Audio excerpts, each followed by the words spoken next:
muraho neza nkuko mubimenyereye turi Raissa real estate tugeze amazu meza ibibanza ibikodeshwa ndetse n'ibigurishwa.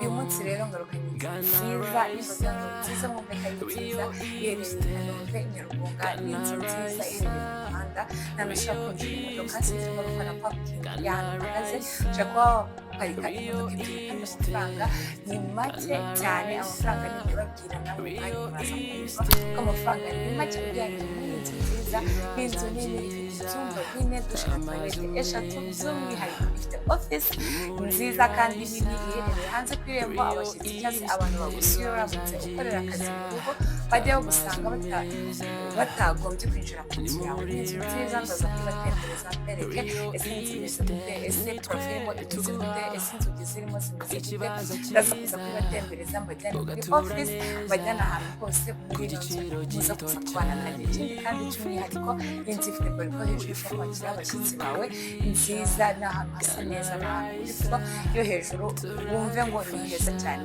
Ntaza kubatembereza cyangwa se ntaza kukwirwa n'ibyo mbikubwira ahubwo ndashaka kuza kubereka ubanza ureba hano hantu hose. Aha rero ndi hanze cyangwa se ku irembo uri kubona ko ari ahantu heza cyane. Aha ngaha ngiye kumara ugeze ngiye kugera muri parking y'inzu yacu. Urabona ko ari parking nini ishobora kujyamo imodoka ebyiri zose zigakwirwamo. Urabona ukuntu hano hantu ari heza yubakishijwe amatafari ahiye guhera hasi kugeza hejuru ndetse muri kubona ko n'igipangu cyangwa se korotire yayo yubakishije amatafari ahiye. Ni inzu nini ni inzu nziza structure muri kwibona hejuru kuri bako hejuru ukabona ko ari ahantu heza ushobora kwakira abashyitsi ndetse nawe ushobora kugenda ukaharuhukira. Muraza kubana nanjye rero mbereke ino nzu imeze gute, ese iyi nzu igizwe n'iki, ifite ndetse igikari cyiza kandi kinini. Ushobora kwinjira aha ngaha ukajya mu gikari aho dusanga aho twanika imyenda, igikoni cyo hanze ndetse na douche ndetse na toilette byo hanze. Ni ibintu byiza cyane ndaza kuza kwibereka. Igikoni cyubatse neza kirimo amashyiga, ibintu byaha byose ni byiza. Ifite kitchen ntaza kubyibagirwa, kitchen nziza ifite utubati twiza nabyo muraza kuza kubyirebera. Ndaza kwibatembereza mu mubane nanjye. Kora subscribe nimba utarayikora, wibagirwe gukora subscribe kuri channel yacu ya Raissa real estate ndetse na like, share ndetse na comment. Ushobora kutayikunda ariko umuvandimwe cyangwa se inshuti yawe ikaba yayikunda, so ntibagiwe kuba sharinga ubereke ibyiza tubafitiye kuri channel yacu.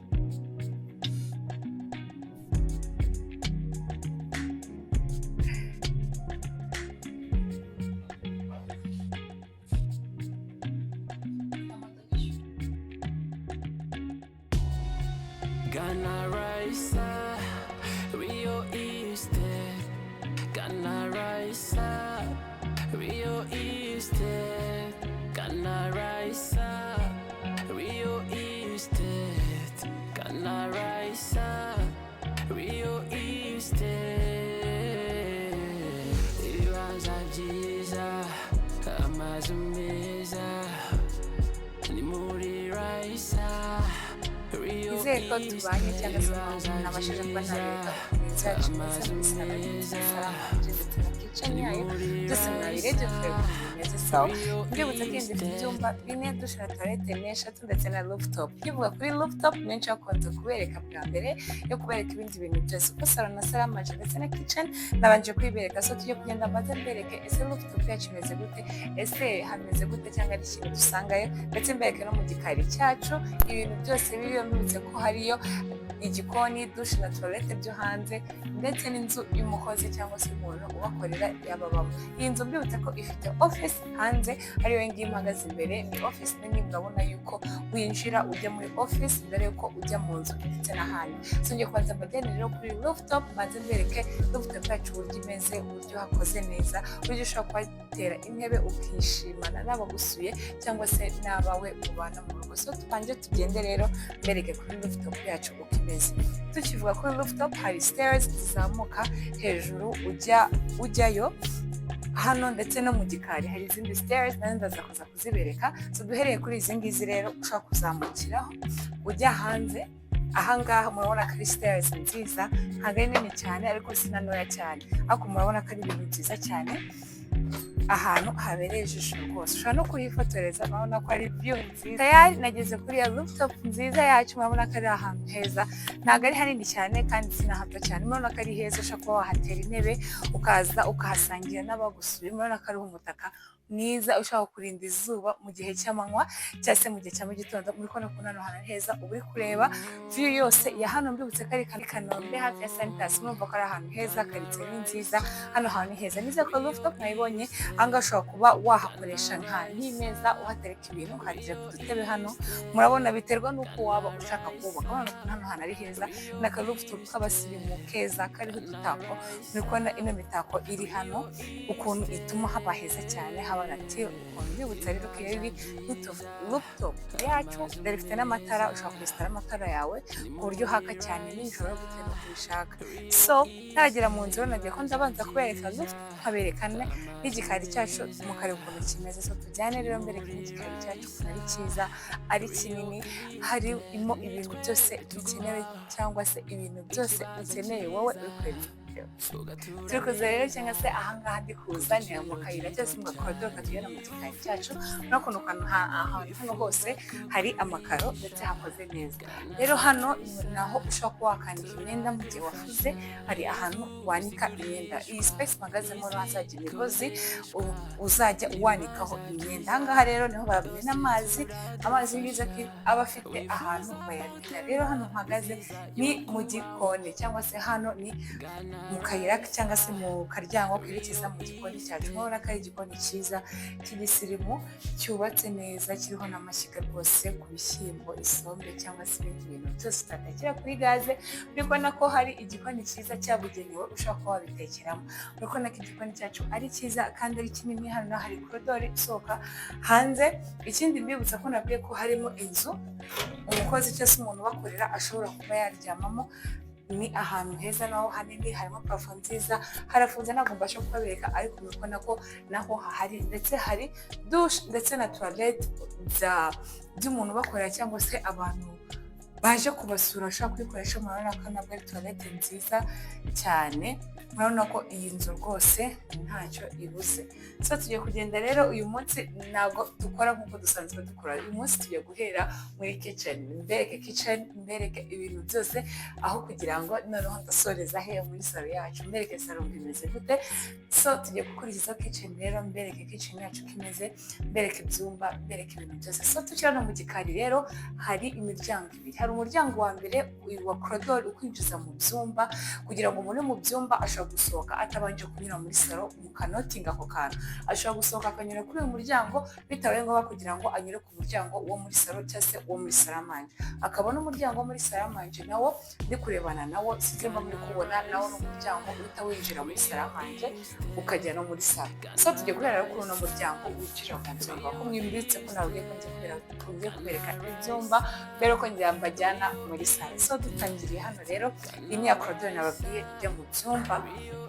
Murabona ko ari korodoro nini nziza kandi igaragara neza. Iyi korodoro rero ijya mu byumba. Hano mbibutse ko twasanga ibyumba 4 na douche ndetse na toilette 3. Icyumba cya mbere uhita ubona uje hano ni iki ngiki, ndetse ugikomeza korodoro. Iyi ni ya korodoro rero igana muri salo. So icyumba cya mbere ni iki ngiki rero, ubona ko ari icyumba cyiza kinini, kirimo akabati bavana gypsum, asa n'amakaro meza, asa umweru rwose arasa. Murabona ko hano hantu hasa neza cyane.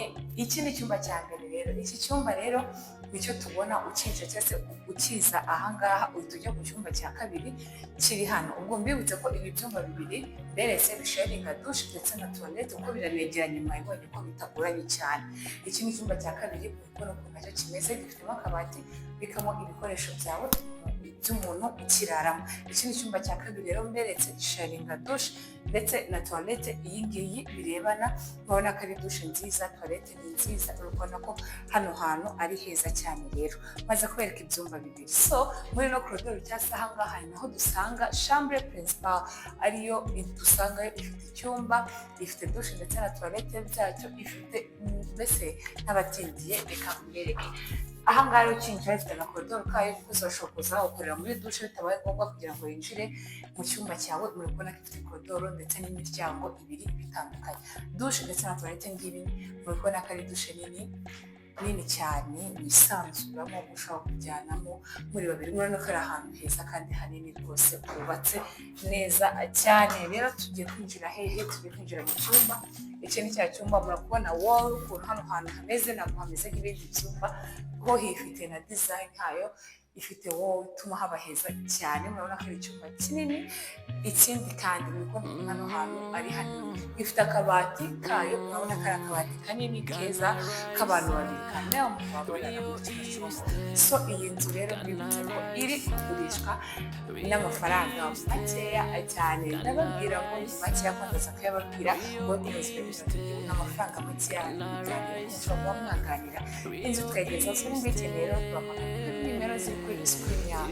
So maze kwereka ibyumba bitatu rero utarajya kure. Iki cyumba gifite umuryango usohoka hanze, ushobora kuwukoresha usohoka bitewe kugira ngo ujye gusohokera muri uriya naberetse. Urabona ko ifite umuryango usohokera hanze ugahita ugera kuri ya office nababwiye, ku buryo waba urara muri icyo cyumba ugahita uza kwinjira muri office. Urabona ko ari office nini nziza kandi ihagije. Muri ibintu ari byiza biregeranye, ntabwo bitandukanye cyane na chambre principal ndetse na office yawe. So niba rero ushaka kugira office mu rugo cyangwa se waragusohokera ikibazo gikorera mu rugo cyangwa se abana bawe ahantu bazajya bakorera ikintu icyo ari cyo cyose, dufite office cyangwa se inzu wowe byateganywa ko n'icyo wayigenera. So ngiye kubajyana rero mbereke ikindi cyumba kimwe gisigaye dukunze kwita icyumba cy'abashyitsi cyangwa se cya cyumba abantu bakiriramo abantu. So ni icyumba rero giherereye muri salon, ari inzu nziza ifite salon ndetse na saramanje na kitchen ni nziza cyane yibasuye kugira ngo ntuze kuvaho utabirebye. Tujyane rero mbibereke. Ahangaha rero ni muri ya salo yacu, kuko ni salo nini. Nizere ko nabanje kuyibereka mbere yo kubereka ikintu icyo ari cyo cyose. Nabanje kuyibereka ngo mubanze murebe ubwiza bwayo. So ubu ngubu nje kubasobanurira detail par detail y'ibyo namwe mwiboneye. Ahangaha ni TV stand yacu, ushobora kuba hatereka televiziyo yawe ukaba wabasha kuba wareba intebe muri ukuntu uzajyamo uko zaba zingana kose. Iyi salo ni nini pe, ni nini namwe nizere ko muri kwibona. Hejuru parfum n'icitsam, amatara ni meza, ushobora kongeramo nawe yawe in case ubishaka. Kuko nakuntu bino bintu ari byiza ahantu ari heza. Sinzi niba muri kubona uburyo ki iyi nzu ifite design nziza cyangwa se ama walls ari kuri ino nzu. Kuko no gushaka kuyifotoreza hari background nziza, hari background nziza. Kuko nako bino bintu ari byiza cyane. Iyi salo yacu rero ntabwo nyitinda ko namuganye muri kubyibonera ko ibintu biyirimo byose ari byiza. Ushobora kuba watereka intebe, ukatereka imitako yindi ushaka gutereka, kuko hano hantu ni heza cyane. So aho tugiye kugera cyangwa se ahangaha rero muri dining room cyangwa se muri saramanje, ushobora kuba watereka imeza abashyitsi bashobora kuba bariraho. Ifite urukarabiro cyangwa se ahantu tuza gukarabira naho heza ndetse hanini. Urabona ko bino bintu ari byiza na mirror in case ushaka kwireba cyangwa se abashyitsi bashaka kwireba. Ahangaha niho bireba cyangwa se bitunganyiriza. Nuko ni kuri saramanje nini nayo ifite design yayo kibereke kugira ngo bayibone ukuntu hano hantu ari heza. Ndetse n'inyuma hari imitako myiza ituma hano hantu hagumya kuba heza cyane. Kuko n'uburyo cyatatse neza biborya hasi imiryango ndetse no ku bayibonye ibyo ni byiza cyane. Namwe byiza ndabifite nziza. So iki ni icyumba rero cya kane tugiye kujyamo. Icyumba kiri hanze kuri salo, mubona ko ari icyumba kinini gifite akabati kacyo. Mubona ko hano hantu ari heza cyane, icyumba cyiza bitandukanye n'ibindi kaberetse. Ibyumba by'ahangaha byose agatuse birasa. Usibye icyumba cya chambre principal cyo rero umwihariko wacyo gifite dushe ndetse na toilette n'abashyitsi bawe bagusuye bashobora gufashisha, ko biratandukanye ko icyumba gifite umuryango wacyo ndetse n'ahangaha akagira umuryango wayo. So abashyitsi nabo bashobora gukoresha toilette ndetse na dushe, bakaba babasha kuba babona access byoroshye. Nuko nako bino bintu ari byiza. Ibyumba nizere ko byose mwabonye uko ari bine ndetse na dushe na toilette uko ari eshatu zose mwazibonye. So tujye kubajyana cyangwa se ahasigaye ni hehe? Ahasigaye ni muri kitchen, aho dutegurira amafunguro yacu, hahandi dukunda nkatwe abakobwa cyangwa se abamama. Ndizera ko muza kuhakunda kuko niho dusoreje. Kuko nako ari ahantu heza, ni kitchen nziza ifite ahantu hosajya ibintu, ifite aho twogereza ibyombo, ifite aho tumanika ibyombo byacu ibyo ari byo byose byakorwamo. Kuko nako ari hanini, aho dushyira firigo, aho dushyira kuzini, aho dushyira ibintu byose, aho duhangira ibintu byacu. Hano hantu ni heza, nizere ko muri kubibona. N'imbuzi byajyamo, ndizera ko uri kubona aho bikwiye kujya. N'imbuzi ibintu by'igikoni cyane. So iki gikoni rero nizere ko mwagikunze ndetse n'iyi nzu si igikoni gusa ahubwo n'inzu yose muri rusange ni inzu nziza iherereye i Kanombe numva ko ari lokasiyo nziza cyane mbibutse ko ubu nibwo ngiye kubabwira amafaranga aho twatangiriye ni aho ruzingiye iri kugurishwa miliyoni 130 gusa z'amanyarwanda gusa akaza ibiganiro ushobora kuba waza tukaganira tukagabanya cyangwa se tukanongera urumva yuko harimo ibiganiro so ino nzu rero niba wayikunze nta kindi duhamagare kuri namba ziri kuri screen yawe turi Raissa real estate cyangwa se ukatwandikira kuri WhatsApp no turi kujya tugufashe tuguze n'abanyirayo tugurishe ugure nawe usuzuma ufite inzu muri Kigali nk'iyi kandi nziza ijyanye n'ejo hazaza hawe tukugezeho rero niba ugiye gukora like share ndetse na subscribe kugira ngo ukomeze kubona ibintu byiza umunsi gusohora so turahari ku bwanyu namwe kubaha muhaba ubwacu